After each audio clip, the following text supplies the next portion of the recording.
నమస్తే welcome to four sides TV నేను సౌజన్య యూసఫ్ కూడా బస్తీ పిల్లాడు అసెంబ్లీలో అడుగు పెట్టబోతున్నారు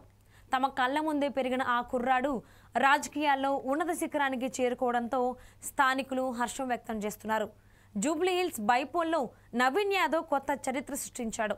41 ఏళ్ల ఈ యువకుడు రికార్డు స్థాయిలో మెజార్టీ సాధించి శాసనసభ్యుడిగా ఎన్నికయ్యాడు ఈ టర్మ్ 3 ఏళ్లు మాత్రమే కొనసాగనున్నారు వచ్చే ఎన్నికల నాటికి బలమైన నాయకుడిగా బరిలో దిగేందుకు మార్గం సుగమం చేసుకున్నారు నవీన్ యాదవ్ ఇకపోతే నవీన్ యాదవ్ ఎమ్మెల్యేగా ఎన్నికై తన తండ్రి శ్రీశైలం యాదవ్ కోరిక తీర్చారు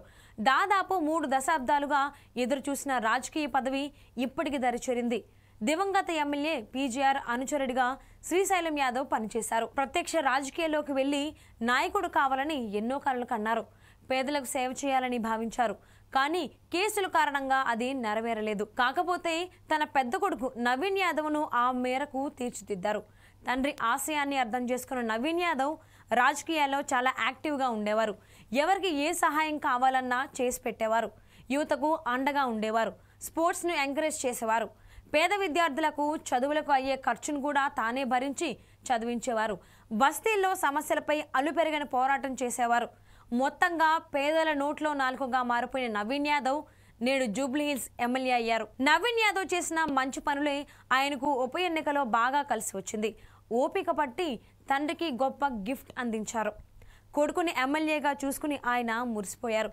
ఈ క్షణం కోసం ఎన్నో ఏళ్లు వెయిట్ చేయాల్సి వచ్చిందని తెలిపారు నవీన్ గెలుపుతో యూసఫ్ కూడా బస్తీలో పెద్ద పండుగ వాతావరణం నెలకొంది వయసు చిన్నదే కావచ్చు కానీ గుణంలో మాత్రం గొప్పవారు అందుకే ఆయనను అందరూ ఓన్ చేసుకున్నారు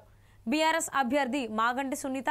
బీజేపీ అభ్యర్థి దీపక్ రెడ్డిని కాదని తన గుణాన్ని నమ్మి ఆయనకే అక్కడి ఓటర్లు జై కొట్టారు గతంలో 2 సార్లు ఓడిపోవడంతో మా వాడిని ఈసారి ఎలాగైనా ఎమ్మెల్యే చేసుకోవాలన్న పట్టుదల స్థానికుల్లో కనిపించింది ఇప్పుడు అదే భారీ ఆధిక్యంతో గెలుపును కట్టబెట్టిందని శ్రీశైలం యాదవ్ పేర్కొన్నారు 2014లో జరిగిన శాసనసభ ఎన్నికల్లో జూబ్లీ హిల్స్ నుంచి నవీన్ యాదవ్ ఎంఐఎం పార్టీ అభ్యర్థిగా పోటీ చేశారు హోరాహోరీగా సాగిన పోరులో సెకండ్ ప్లేస్లో నిలిచారు స్వల్ప ఓట్ల తేడాతో ఓడిపోయారు బీఆర్ఎస్ కు గట్టి పోటీ ఇచ్చారు ఇక 2018లో ఎంఐఎం టికెట్ ఇవ్వకపోవడంతో ఇండిపెండెంట్ గా పోటీ చేశారు తర్వాత కాంగ్రెస్ లో జాయిన్ అయ్యారు 2 టర్మ్స్ లో ఓడిపోయినా ప్రజల మనస్సు గెలుచుకున్నారు 2023 ఎన్నికల్లో అజారుద్దీన్ తరపున ప్రచారం చేసి మంచి మార్కులు కొట్టేశారు ఆ ఎన్నికల్లో జూబ్లీ హిల్స్ స్థానంలో కాంగ్రెస్ ఓడిపోయినా నవీన్ యాదవ్కు మాత్రం మంచి మైలేజ్ వచ్చింది ముచ్చటగా 3వ సారి గ్రాండ్ విక్టరీ కొట్టి అసెంబ్లీలో అడుగు పెట్టబోతున్నారు నవీన్ యాదవ్